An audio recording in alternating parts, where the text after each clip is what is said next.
Est-ce que vous savez que les limites peuvent vous aider à mener une vie meilleure et beaucoup plus paisible? Découvrez comment les limites apportent la liberté d'en jouir de la vie de tous les jours.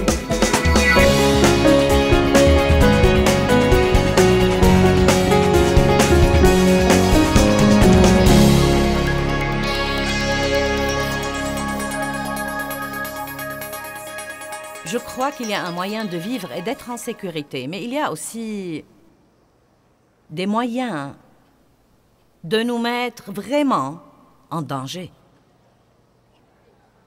Nous allons parler de mettre des limites qui éliminent le stress de votre vie, d'avoir des frontières et des limites et des marges dans votre vie.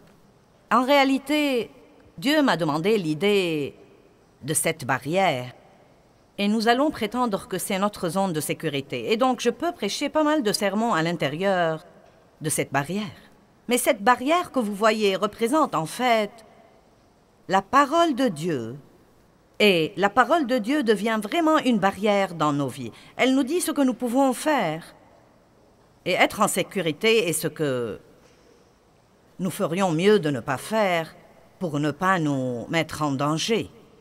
Et un des petits exemples que je vais utiliser ce week-end est que, vous savez, beaucoup de personnes sont exaspérées parce que le chien de leur voisin vient salir leur jardin et ils rouspètent toujours contre le chien et contre leur voisin. Mais la vérité est que s'ils avaient mis une bonne barrière, le chien du voisin n'aurait pas sali leur jardin. Ne vous fâchez pas contre le chien ou contre le voisin si vous ne faites pas ce que vous êtes censé faire. Il y a des gens qui font du mal aux autres. Et beaucoup d'entre vous, si je vous demandais combien d'entre vous ont été vraiment blessés par quelqu'un, la plupart d'entre vous vont probablement lever la main. Mais la vérité, c'est que parfois, les gens nous font du mal parce que nous ne mettons pas de limites ni de barrières. Nous ne leur disons pas, vous savez, vous n'allez pas me faire ça et rester en relation avec moi, ou je n'accepte pas ce comportement, je n'accepte pas votre façon de me parler. Et vous allez m'entendre dire ça plus d'une fois ce week-end, mais je vais commencer à le dire maintenant pour que vous commenciez à y penser. Une des raisons pour lesquelles il nous est difficile de mettre des barrières entre nous et les autres, c'est que nous ne le faisons pas assez tôt.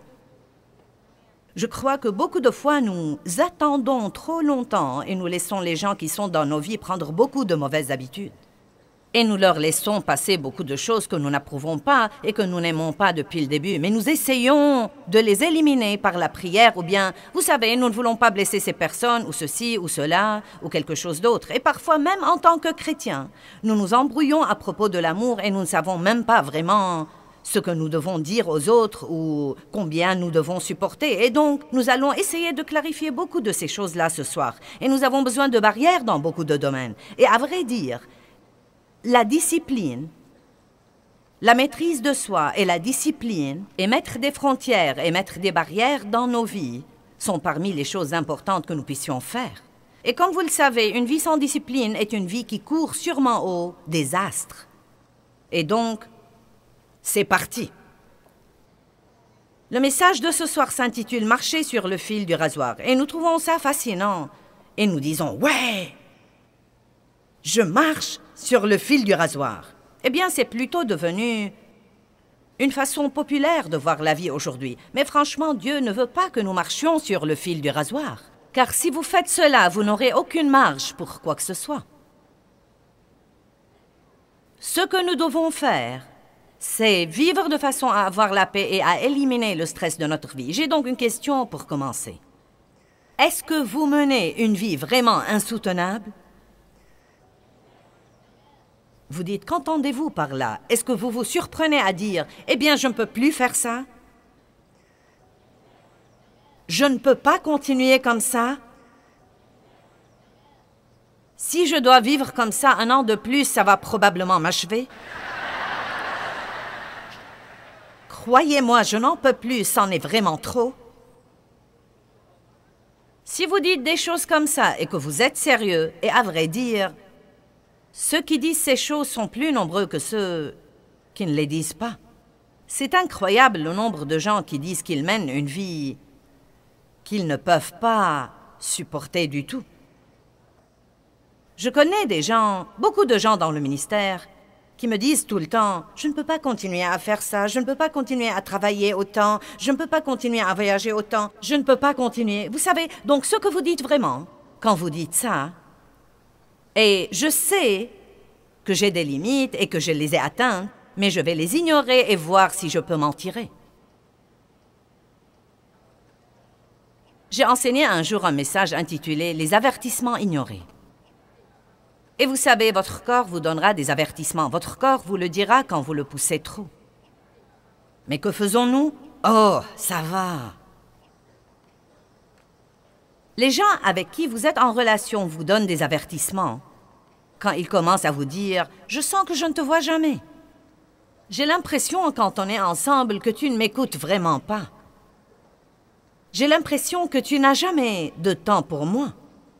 Tu es toujours en retard chaque fois que nous sommes censés faire quelque chose. » Les gens vous donnent des avertissements. Ils vous font savoir qu'ils ne sont pas heureux. Mais combien de gens font quelque chose pour améliorer leur relation avant que ce ne soit vraiment trop tard?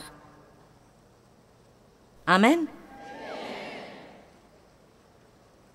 Si vous savez que vous menez une vie insoutenable, je veux vous suggérer de prendre la décision dans ces 3 jours à venir de ne pas remettre le changement à 1 an, ou à 2, ou 3, ou 4, ou 5 plus tard, ou jusqu'à ce que vous ayez une dépression nerveuse, ou une crise cardiaque, ou que vous perdiez tous ceux qui sont dans votre vie.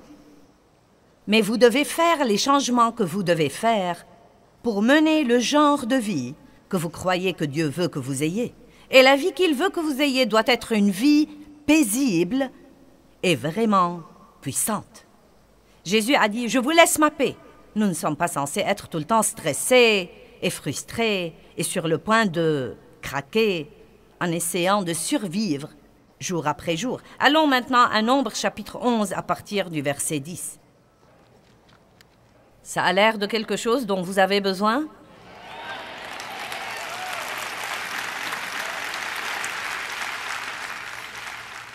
Mettre des limites qui éliminent le stress de votre vie. Et Moïse entendit le peuple qui pleurait, chacun dans sa famille, et à l'entrée de sa tente. Et la colère de l'Éternel s'enflamma fortement. Et cela fut mauvais aux yeux de Moïse. Donc Dieu avait donné à Moïse le travail de mener ce peuple de plus de 6 millions à travers le désert et jusqu'à la terre promise. Ceci aurait pu être un voyage de 11 jours, mais après 40 ans, ils erraient toujours là. Et une des raisons était que chaque fois que les choses n'allaient pas comme ils le voulaient, ils étaient déprimés. Et donc les voilà qui pleuraient de nouveau dans toute la terre, parce que les choses allaient mal. Ils avaient des épreuves, des tribulations, et ils avaient des ennemis. Les choses étaient difficiles, et Moïse en avait vraiment assez. Et il a dit au Seigneur, « Pourquoi affliges-tu ton serviteur? Et pourquoi n'ai-je pas trouvé grâce à tes yeux que tu aies mis sur moi la charge de tout ce peuple?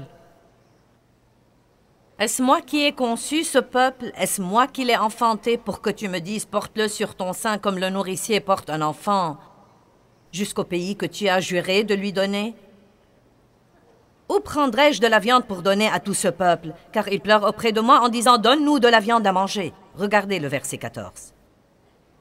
Je ne puis pas à moi seul porter tout ce peuple, car il est trop pesant pour moi. Maintenant, la raison pour laquelle je soulève cette question, c'est que c'est très démodé dans notre culture américaine d'aujourd'hui de dire « j'en ai assez et je ne peux plus supporter ».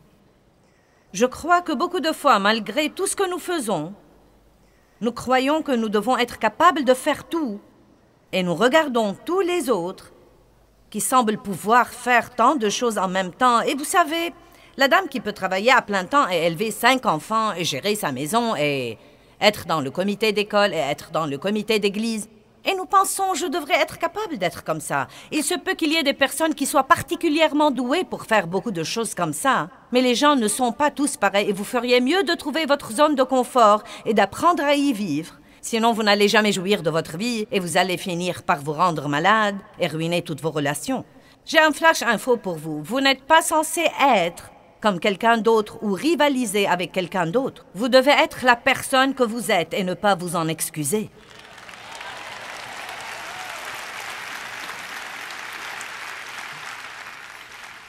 Il n'y a pas de mal à dire « J'ai atteint ma limite ».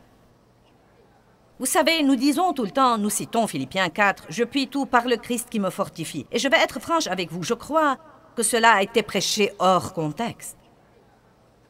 La vérité est que je peux faire toutes les choses que Dieu me donne à faire par le Christ qui me fortifie. Et Paul parle en réalité des épreuves et des tribulations, des moments où tout va très bien et des moments où tout ne va pas très bien. Et il dit « Je puis tout par le Christ qui me fortifie ». Car la Bible nous promet que, quel que soit ce qui vient contre nous, Dieu va nous donner la capacité de le supporter et il va nous montrer le moyen d'en sortir. Mais nous utilisons ce verset pour dire que nous pouvons avoir 3 emplois et faire ceci et faire cela et faire ceci et cela et quelque chose d'autre sans jamais nous reposer et sans jamais dormir et en maltraitant notre corps. Je puis tout par le Christ qui me fortifie. Et vous savez, chaque fois que vous prenez la parole de Dieu hors contexte, ça va créer des problèmes dans votre vie. Maintenant, je ne suis pas une personne qui abandonne. Je fais des séminaires au sujet de ne jamais abandonner et je crois qu'une des raisons pour lesquelles je suis toujours là aujourd'hui, c'est que j'avais cette détermination obstinée de ne pas abandonner. Mais je dois cependant vous dire que vous ne pouvez pas aller au-delà de ce que Dieu vous a appelé à faire. Et vous ne pouvez pas aller au-delà de la grâce de Dieu sur votre vie. Et si ce que vous faites est la volonté de Dieu, il devrait y avoir la grâce, c'est-à-dire sa puissance, qui vous permet toujours de le faire facilement et en ayant toujours la joie. Nous ne sommes pas censés lutter avec tout ce que nous faisons, et tout n'est pas censé être dur, et nous ne sommes pas censés toujours nous pousser. Il y a un temps pour se pousser, et il y a un temps, vous savez, pour s'avancer. Mais tant de gens vivent comme ça parce qu'ils essayent de se maintenir au niveau d'une certaine idée que nous avons aujourd'hui dans notre société ainsi que dans notre culture et qui tue en réalité la plupart des gens. Amen? Vous êtes tous comme...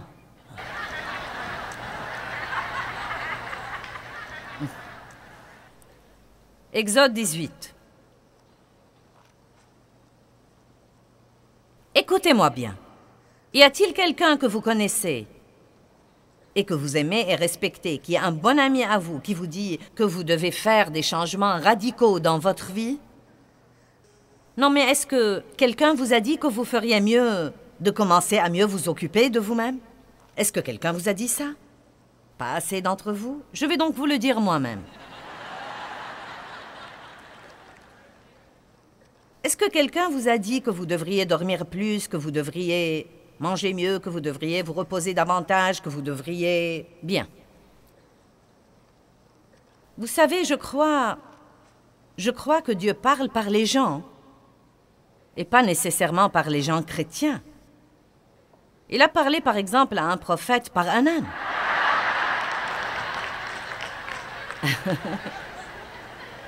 Amen.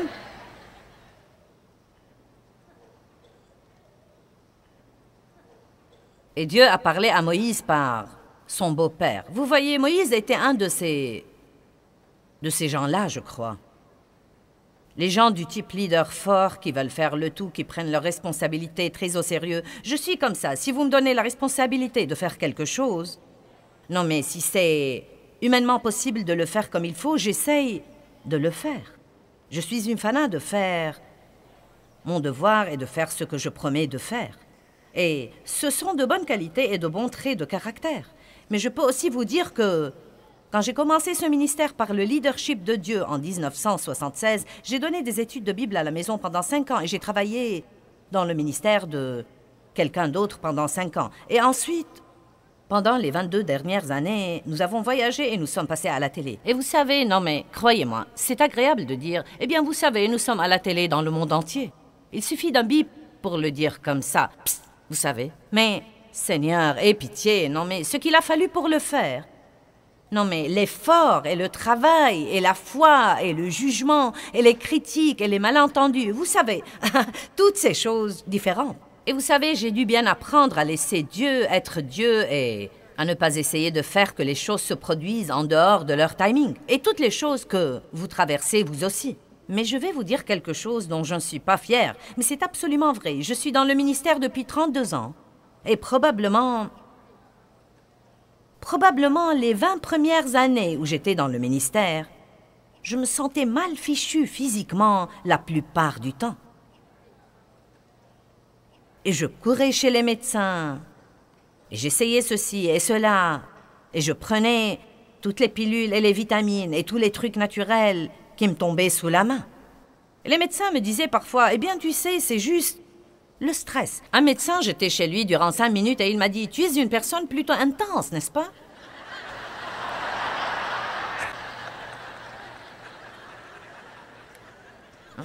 Non, ce n'est pas vrai, je ne suis pas intense et je ne suis pas du tout stressée. Et je ne comprenais pas. Non, mais je ne comprenais vraiment pas. Tout d'abord, j'ai grandi dans une maison abusive et donc j'avais beaucoup d'insécurité. Je ne me suis pas rendu compte que bien que Dieu m'ait appelé au ministère, j'avais toujours quelques mauvais motifs et quelques mauvaises façons de penser parce que je tirais mon estime et je tirais ma valeur de ce que je faisais. Et Dieu ne veut pas que vous tiriez votre estime et votre valeur de ce que vous faites. Il veut que vous sachiez qui vous êtes en lui. Et ensuite, ce que vous le faites pour lui. Avec sa grâce et son aide dans votre vie. Et ensuite, vous pouvez en jouir. Et donc, vous savez, les médecins me disaient tout le temps, « Eh bien, tu sais, ton problème est le stress. » Et je leur disais, « Ce n'est pas le stress. » Non, mais cela m'exaspérait parce que je ne savais même pas. Je croyais que le stress voulait dire que je ne savais pas m'y prendre avec la vie. Je voyais que le stress voulait dire que, vous savez, que vous n'aimez pas ce que vous faites. Et je leur disais, j'aime ce que je fais. Je fais ce que je suis appelée à faire. Ne me dites pas que je ne sais pas m'y prendre avec la vie. Vous devriez voir tout ce que je fais.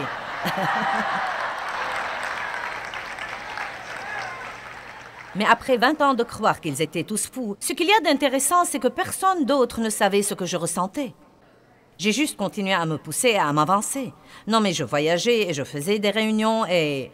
Non, mais vous savez, nous faisons environ 13 conférences par an ici aux États-Unis et nous allons à l'étranger 3 fois par an. Et je fais des séminaires et d'autres choses comme ça et beaucoup de télé. Mais il y a eu un temps où je faisais 36 conférences par an, c'est-à-dire que je faisais 3 conférences tous les mois. Maintenant, vous savez quoi? C'était idiot. Non, mais la seule chose que je peux dire, c'est que c'était vraiment idiot. Et ensuite, entre ces choses-là, je faisais des séminaires. Vous savez, j'y repense et je me dis... Si ce n'était la miséricorde de Dieu, je serais morte. Vous savez, mon cœur était juste. Mais bien que votre cœur soit juste, vous ne pouvez pas violer les lois spirituelles de Dieu et ses lois de santé et ses lois de repos et ne pas payer le prix.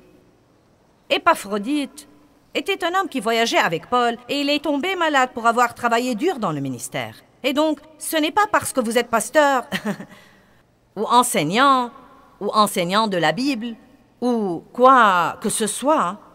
Vous devez donc toujours vivre selon les directives de la parole de Dieu si vous voulez vivre en sécurité. Et je crois personnellement que nous n'avons pas idée dans ce pays à quel point notre vie est déséquilibrée. Croyez-moi, quand vous allez dans d'autres pays du monde, les gens vivent à un rythme beaucoup plus lent et, vous savez, ils prennent de petites sommes, ils font la sieste l'après-midi. Vous savez, ils ne travaillent pas 7 jours sur 7, ils ne sont pas disponibles 7 jours sur 7, 24 heures sur 24. Ils ne portent pas de radiomessager, de téléphone cellulaire, d'ordinateur portable et tout ça. Non mais dites-moi, que faisons-nous à nous-mêmes? Que faisons-nous à nous-mêmes? Non mais aujourd'hui, si quelqu'un ne peut pas vous trouver pour 5 minutes, il agit comme si c'était la fin du monde. Eh bien, où est-ce que tu étais? Je t'ai appelé 2 fois et tu n'as pas répondu à ton téléphone.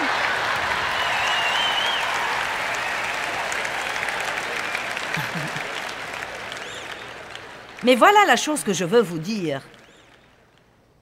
Écoutez-la, s'il vous plaît. Le monde ne va pas changer. Le diable ne va pas changer. Vous n'êtes pas sûr que les autres personnes dans votre vie vont changer. Il n'y a donc qu'un seul choix que vous avez. Si vous voulez que quoi que ce soit change, vous devez vous-même le changer.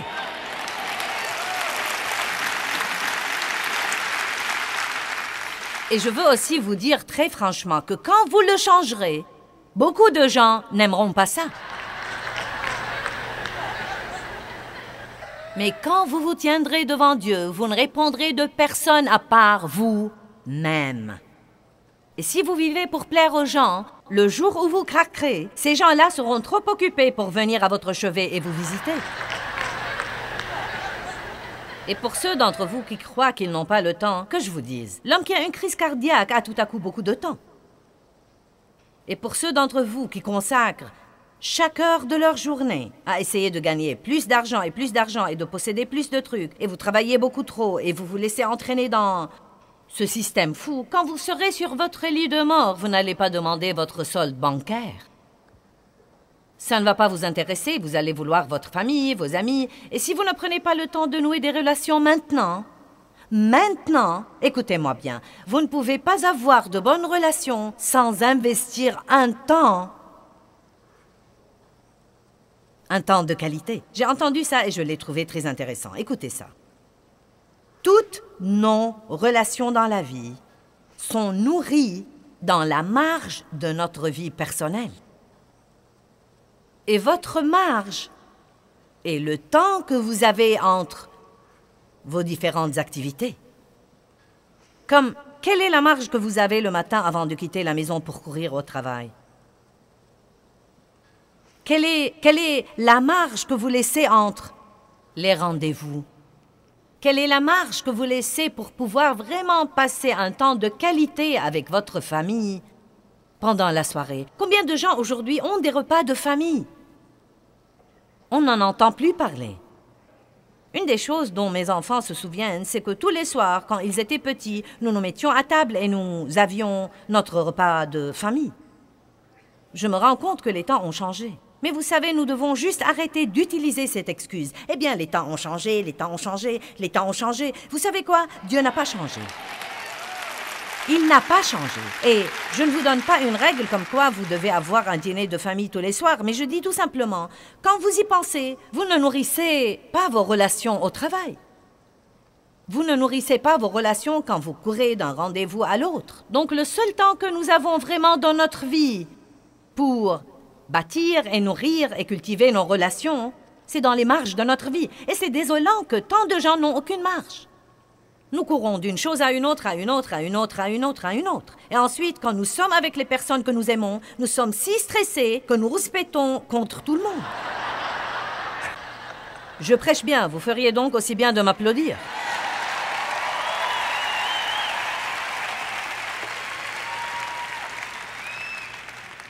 Donc, j'ai pris la décision il y a plusieurs années. Il y a 12 ans, car j'étais malade pour 20 ans et j'enseigne depuis 32 ans. Eh bien, j'ai pris la décision de jouir vraiment de ma vie.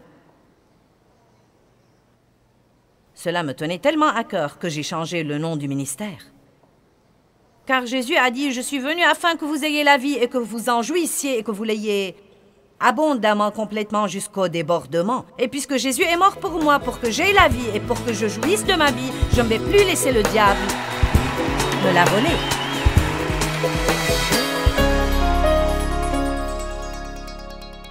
Eh bien, les frontières sont vraiment la façon de Dieu de nous protéger si nous les comprenons et si nous les observons. Et je veux vous enseigner tout ce que je peux vous enseigner sur les frontières et sur la vie dans ce que j'appelle la zone de sécurité de la vie.